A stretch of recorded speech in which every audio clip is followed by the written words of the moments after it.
دعوت اسلامی جو بھی کرتی ہے وہ انڈر گراؤنڈ نہیں ہے، ابھی آگے بڑھتے چلے جانا ہے، ابھی تو منزل بہت دور ہے۔ اللہ اور رسول سے مجھے سب سے زیادہ محبت ہے۔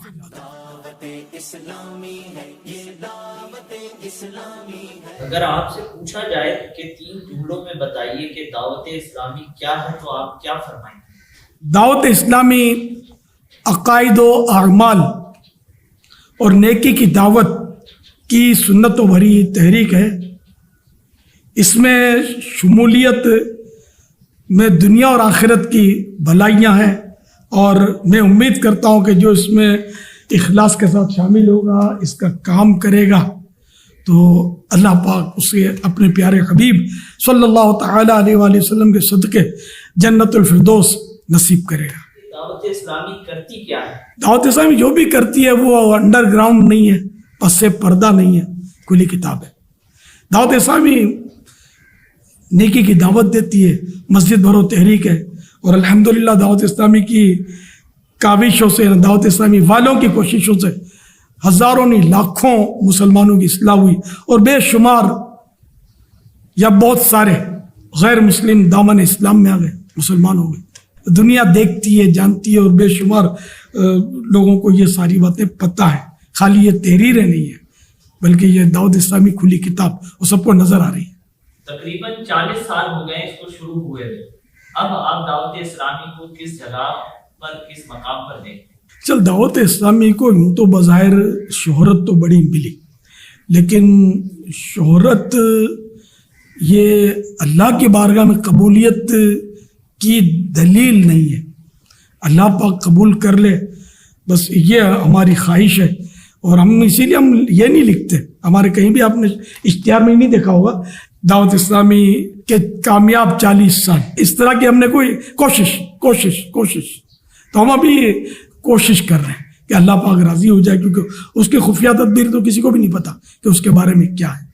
تو بس ہم یہ چاہتے ہیں کہ ہم سے رب راضی ہو جائے، اور اس کا ظاہر پتہ تو مرنے کے بعد ہی چلے گا کہ ہم کامیاب بھی ہوئے یا نہیں۔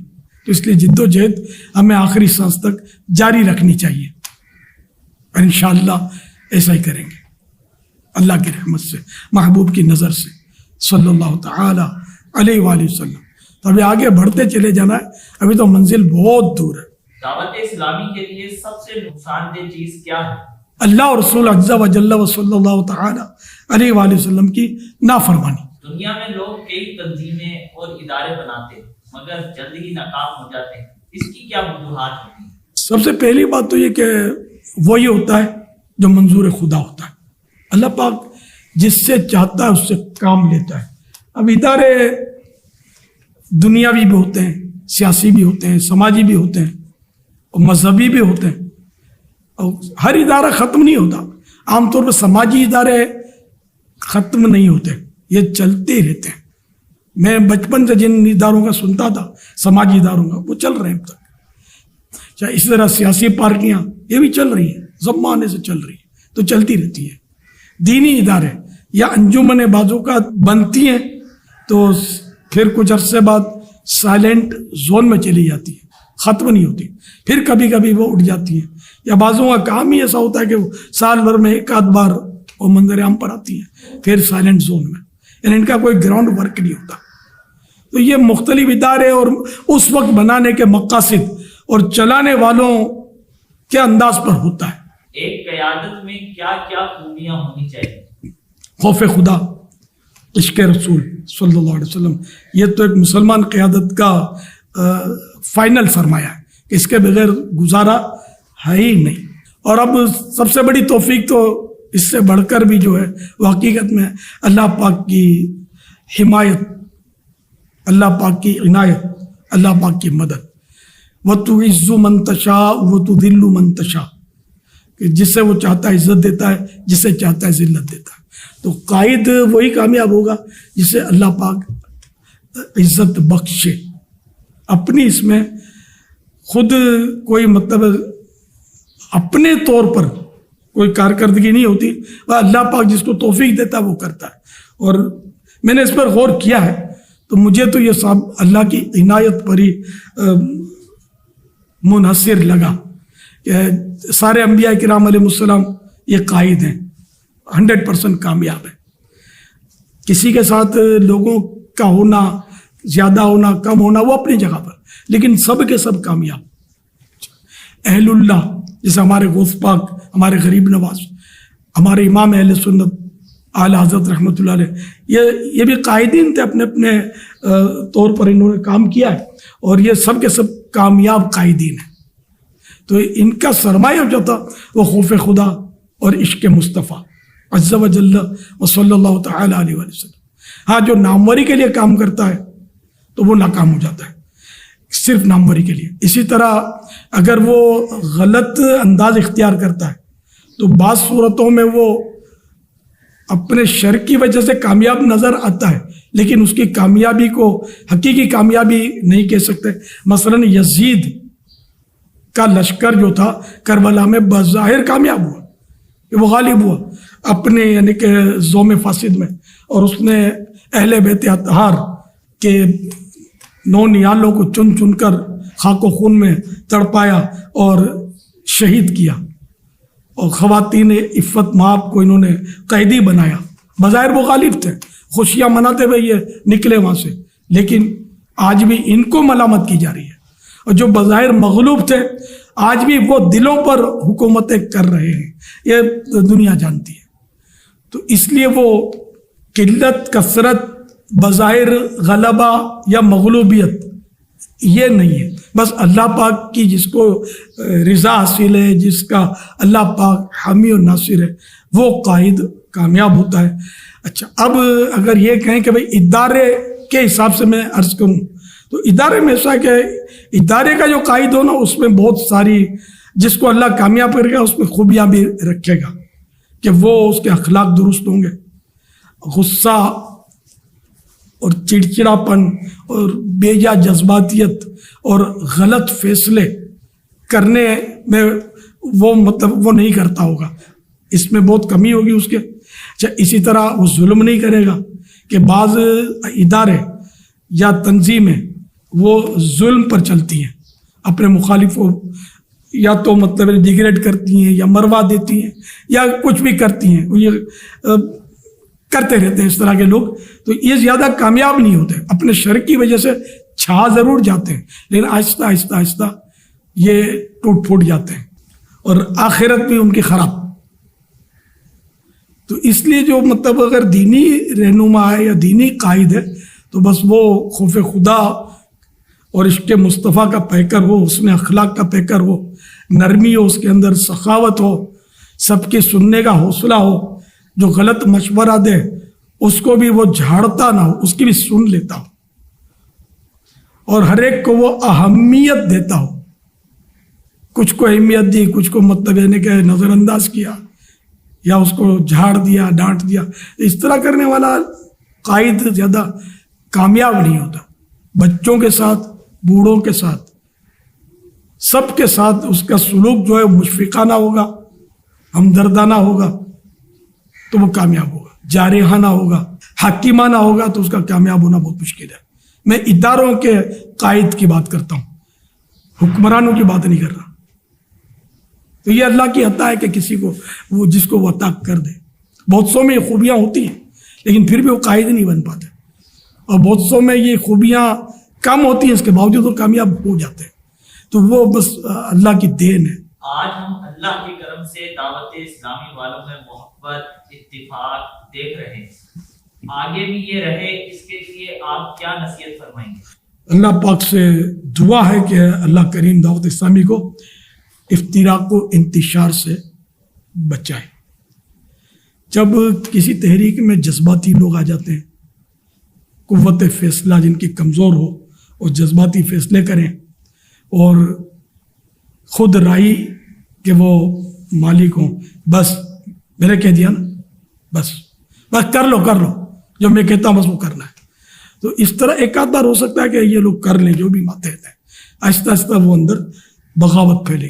تو اس لیے وہ اگر سب کو محبت دینے والے قائد ملتے رہیں گے، ہمارے ذمہ داران سب کو محبت دیں گے، پیار دیں گے، سب کو اہمیت دیں گے، جس طرح ایک سلجھے ہوئے سمجھدار اسلامی بھائی کے مشورے کو وہ غور سے سنتے ہیں، اسی طرح بالکل ہی جو وہ اوٹ پٹانگ مشورے دیتے ہیں ان کو بھی اسی طرح سنیں گے اور ان کو بھی مسکرا کر ترکیب کریں گے اس کی، تو انشاءاللہ یہ کہ افتراء کا انتشار نہیں ہوگا. ورنہ ہوتا اسی طرح ہے کہ بعض اوقات کسی علاقے میں کوئی ذمہ دار ہو، مخصوص لوگوں کے ساتھ وہ اپنا گروپ سیٹ کر لے، انہی کی باتیں سنیں، اور جو بیچارے کمزور ہوتے ہیں مشورہ دینے میں یا بہرحال کوئی بھی اس میں کمزوری ہوتی ہے تو ان کو پھر وہ نیگلیکٹ کرتے ہیں، نظر انداز کرتے ہیں. تو اس طرح مطلب یہ کہ نفرت کی آگ جو ہے وہ دل میں شعلہ زن ہوتی ہے، آہستہ آہستہ آہستہ وہ دینی کاموں کے لیے مطلب یعنی کہ نقصان دہ معاملہ ہو جاتا ہے. تو اس لیے وہ سب کو محبتیں دیں گے تو محبت دو، محبت لو. آپ کو اس دنیا میں سب سے زیادہ عزیز چیز کیا ہے؟ اللہ اور رسول سے مجھے سب سے زیادہ محبت ہے، عز و جل و صلی اللہ تعالی علیہ وآلہ وسلم، اور یار مسلمان کے لیے ضروری ہے. کئی لوگ یہ کہتے ہیں کہ سوشل میڈیا پر آپ کی آرگنائزیشن کے جو کام ہم دیکھتے ہیں اس میں بہت بدعتیں ہوتی ہیں، اس کی کیا حقیقت ہے، ایسا کیوں ہے؟ بدعت ہر نئی چیز کو بولتے. تو اس وقت جس ذریعے سے مجھے سوال کیا گیا اور جس ذریعے سے میں جواب دے رہا ہوں یہ بھی تو بدعت ہے. لینتھر کی مسجدیں بن رہی ہیں، بدعت ہیں. پہلے تو وہ کھجور کے تنے کی مسجد تھی اور اس میں کھجور کی چٹائیاں تھیں، زمین بھی کچی تھی، قرآن کریم چمڑے پر درخت کے پتوں پر لکھا جاتا تھا. وہ ہینڈ رائٹنگ جو ہے، جیسے حضرت عثمان غنی رضی اللہ عنہ کی شہادت جس وقت ہوئی اس وقت جو کھال پر قرآن کریم لکھا گیا تھا، آج بھی اس کی تصویر ملتی ہے، کوئی بھی نہیں پڑھ سکتا ہم میں سے.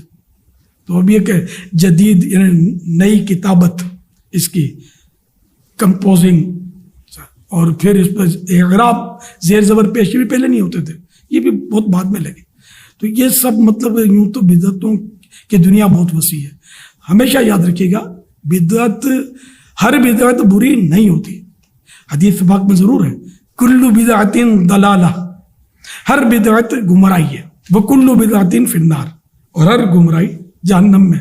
تو بدعت وہ بری ہے کہ جو کسی سنت کو مٹا دے، اور جو بدعت سنت کو نہیں مٹاتی وہ بری بھی نہیں ہے. ورنہ تو میں نے قرآن کریم کی بھی مثال دی. اسی طرح جو مدارس کی تعمیرات، درس نظامی سبھی کر رہے ہوتے ہیں، یہ بھی ہر بدعت ہے، لیکن یہ کیا وہ بدعت حسنہ کہتے ہیں، اچھی بدعتیں. تو یہ مطلب تو دعوت اسلامی والے الحمدللہ کوئی بھی بری بدعت نہیں کرتے جو سنت کو مٹاتی ہو. بدعت دلالہ ایک بھی دعوت اسلامی میں کوئی اب تک تو نشاندہی نہیں کر سکا. اللہ نہ کرے کوئی اگر ہو بھی رہی ہوگی، ہم انشاءاللہ خود مل جل کر اس کو مٹائیں گے. اور ہم تو مطلب ہیں سنتیں پھیلانے والے، سنتوں کی دعوت دینے والے. ہم کیوں بدعت سیئہ یعنی بری بدعت کو پروان چڑھائیں گے؟ تو یہ مطلب غلط فہمی ہے، ایسا کچھ بھی نہیں ہے. الحمدللہ دعوت اسلامی تو اچھی مطلب یعنی کہ ریت ڈال رہی ہے، جیسے کہ صلو علی الحبیب، دعوت اسلامی نے اس کو عام کیا. بھائی اس میں کیا برائی ہے یار؟ درود شریف پڑھنے کا تو بول رہے ہیں، یہ تو اچھا ہے نا. ایک بدعت حسنہ ہے کہ اس کو نعرے کی صورت میں ہم بولتے ہیں. اسی طرح اور دیکھنے جائیں گے تو بہت ساری صورتیں نکل آئیں گی دعوت اسلامی کی کہ جو جس کو بدعت حسنہ کہا جائے اور اس پہ اپریشیٹ کرتے ہیں لوگ. بدعت حسنہ پر ہم ضرور مت عمل کرتے اور سبھی کر رہے ہیں، یہ کوئی مطلب ممنوع بات تو نہیں ہے. ورنہ تو یہ کہ تراویح کی جماعت باقاعدگی کے ساتھ یہ سیدنا فاروق اعظم رضی اللہ عنہ نے جاری فرمائی، اور خود ان کا ارشاد مشکات شریف میں نعم البدعۃ ھذہ، یہ بہت اچھی بدعت ہے. تو اب یہ کہ فاروق اعظم کے بارے میں کیا ارادہ ہے اعتراض کرنے والے کا؟ فاروق اعظم پر اعتراض کرو گے تو ٹھیک ہے، ہم پہلے سپر بنیں گے، جان قربان کریں گے. تو ایسا کچھ بھی نہیں ہے. بدعت حسنہ کی گنجائش تا قیامت تک ہے. مسلم شریف کی حدیث ہے کہ جو اسلام میں کوئی اچھا طریقہ جاری کرتا ہے اس کو اس کا ثواب ملتا ہے، اور جب تک لوگ اس پر عمل کرتے رہیں گے اس کا ثواب ان سب کو بھی ملے گا، اور جاری کرنے والوں کو، اس جاری کرنے والے کو سب کا ملے گا، اور دونوں کے ثواب میں کوئی کمی نہیں ہوگی. اس طرح جو اسلام میں برا طریقہ جاری کرے گا اس کو اس کا گناہ ملے گا, اور جتنے اس پر عمل کریں گے سب کو گناہ ملے گا, اور سب کے مجموعے کے برابر اس جاری کرنے والے کو گناہ ملے گا, اور دونوں کے گناہ میں کوئی کمی نہیں ہوگی. آپ دعوت اسلامی والوں کو کیا پیغام دیں گے؟ 40 سال مکمل ہونے جا رہے ہیں اور آئندہ کے لیے. اللہ ہمیشہ وہی کام کرنا ہے جس میں اللہ اور رسول راضی ہوں, یہ خاص دھیان رکھنا ہے. اللہ اور رسول کی ناراضی والا کبھی بھی کام نہیں کرنا. بظاہر آپ کو مطلب کتنا ہی فائدہ حاصل ہوتا ہو, بظاہر وہ لگے کہ دین کا فائدہ ہمیں حاصل ہو رہا ہے, تو بھی اللہ اور رسول کی نافرمانی کرنی پڑتی ہے, تو وہ کام ہمیں نہیں کرنا. یہ ایک مثال مبالغے کے ساتھ میں نے دی ہے, ٹھیک ہے. تو اللہ اور رسول کی جب تک اطاعت و فرما برداری ہم کرتے رہیں گے, صحابہ کرام کے نقش قدم پر چلیں گے, اولیاء کرام کے نقش قدم پر چلیں گے, اہل بیت کے نقش قدم پر چلیں گے, ہم کامیاب ہیں. مصطفیٰ و انبیاء و صحابہ و اہل بیت اور اولیاء کرام کی محبت اپنے دل میں رکھنی ہے, اور ان کے نقش قدم پر چلتے رہنا ہے. انشاءاللہ آپ کا بال کوئی بھی بیکا نہیں کرے گا, اور آپ ہمیشہ کامیابی کی منزل پر گامزن رہیں گے. اگر اس سے آپ ہٹیں گے تو پھر کامیابی مشکل ہے. اور اس دور میں امام احمد رضا خان اعلیٰ حضرت رحمۃ اللہ علیہ, یہ بہت بڑے عاشق رسول عالم دین ہوئے ہمارے, اسی قریب ہی مطلب زمانے کے. ان کو اپنا معیار بنائیں, کیونکہ میں نے ان کی سیرت پڑھی ہے, ان کے فتاوے دیکھیں کہ یہ صرف وہی بات کرتے ہیں جو قرآن و حدیث کے مطابق ہو. تو اس لیے میں نے ان کا دامن پکڑا کہ یہ ہم کو قرآن و حدیث کے راستے پر چلا رہے ہیں, تو اس لیے ہم ان کے راستے پر چل پڑے کہ اصل منزل تو اللہ اور رسول کی رضا ہے, جو اس منزل کے ذریعے ہم کو حاصل ہوگی. مدینے جانا ہے تو چاہے ہوائی جہاز کے ذریعے جائے, چاہے کوئی ٹرین کے ذریعے جائے, چاہے کوئی کار کے ذریعے جائے, یا اونٹ گھوڑے پر جائے, یا پیدل چل کر جائے, منزل تو ہماری مدینہ ہے. تو منزل ہماری اللہ اور رسول کی رضا ہے, اور وایا مدینہ جنت کا حصول ہے. تو اس کے لیے جد و جہد جاری رکھیے, کبھی بھی دعوت اسلامی کو چھوڑیے گا مت. کوئی دھکے بھی مارے تو دعوت اسلامی سے نکلنا نہیں ہے, آپ کو چپکے رہنا. انشاءاللہ دعوت اسلامی ہمیں ضرور آقا صلی اللہ علیہ وسلم کے قدموں تک پہنچائے گی, اور پہنچا کر ان کے قدموں میں رکھے گی.